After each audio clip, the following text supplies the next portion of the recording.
Ledu mukjizat daripada Nabi Muhammad. Mukjizatnya juga keju kala. Di antara mukjizat Nabi Muhammad, pernah le Ummul Aiman mak Rida ke hotel Nabi tengut lam sentu mesti biruh.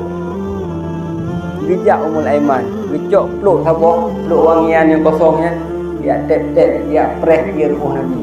Dikejar Nabi pun pegang Ummul Aiman. Long ya press, long ya cok ia ruh.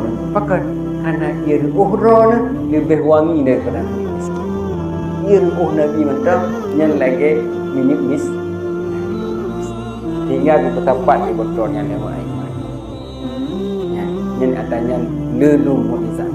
Di antara mukjizat Nabi, karena kita dengan tengok mukjizat Nabi, kita yang mudah yakin dulu bahawa betul-betul kita yakin kualitas keimanan kita kepada Muhammad lebih kuat.